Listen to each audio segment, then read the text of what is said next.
fortunately for us, we're doing okay this fire season, and I guess that's part of the question, part of the answer to that question, where's the fire? A lot of them are west of here. Fortunately for us, we have seen a relatively quiet fire season. So far, we've only seen 3 major fires in the state so far.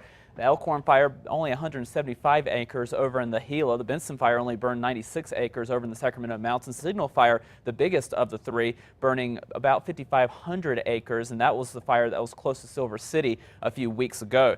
Now, we have seen a much worse fire season over the past couple of years, but the reasons that we're seeing a little bit better fire season is more precip across the northern mountains. We've gotten about 6 inches of rainfall in Eagle Nest alone, more moisture across the eastern portion of the state over the past several weeks, leading to some of the severe weather, but also bringing some of that rainfall as well. And we've been getting a little bit of scattered shower and storm activity in the Albuquerque metro area as well. A little bit of that moisture from the northern mountains as well as the east. Sometimes that seeps into the city and we get a few showers, and we saw that a couple of weeks ago with a little bit of shower activity here.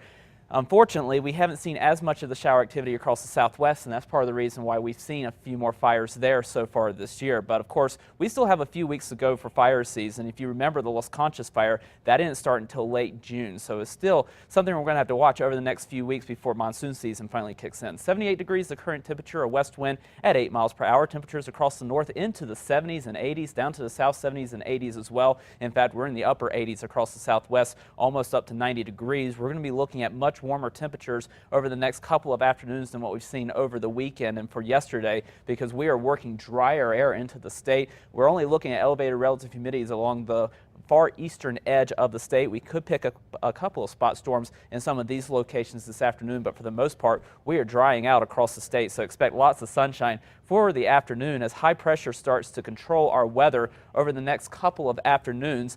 And not only is it going to bring us more sunshine and drier conditions, but it's also going to heat us up as this ridge of high pressure eventually slips over the state. So we will watch for that chance at a couple of spot storms, mainly across the far eastern edge of the state and into the northeast for this afternoon. Tomorrow, even fewer storms as that ridge of high pressure sits over the state. It will be much hotter with much of the south making their way to the triple digits, but we will have a cold front start to sag into the far northeastern corner of the state. Could pick up a couple of showers here late tomorrow, but more of that shower activity will be expanding into Thursday before we start to see things dry out and warm back up once again for the weekend. Southern Colorado, temperatures into the 70s to low 80s this afternoon with partly cloudy skies. We'll have that chance at a couple of spot storms through late tomorrow and into Thursday, especially over the higher terrain before we dry back out over the weekend. Over the northwest, mostly sunny skies, highs into the upper 80s to low 90s, and Farmington staying in the low 90s through the rest of the week. We'll cool temperatures down just a little bit over the weekend, back to the mid to upper 80s. Over the southwest,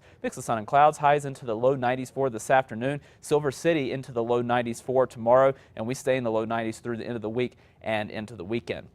Over the southeast, mostly sunny skies, highs into the 80s to around 90 degrees. We boost all the way up to the triple digits for tomorrow with a chance at a couple of spot storms late tomorrow. And then we take the edge off of the heat once again for Thursday and Friday behind the front before we're back to triple digit heat by the weekend. Over the northeast, mostly sunny. Temperatures into the 80s for this afternoon. We're into the 70s for Thursday behind the front with a chance at a couple of storms before returning to the mid 80s over the weekend. Northern mountains, mix of sun and clouds, isolated storms possible for this afternoon. And we'll keep that chance over the next couple of days before drying out again over the weekend. East mountains, mostly sunny skies, highs in the mid to upper 80s. In the metro, we'll top out in the low 90s this afternoon with lots of sunshine, and we will see temperatures warm here in the metro by a few degrees, back to the mid 90s for tomorrow before we turn to the low 90s for the end of the week and the weekend. Okay, thank you, John.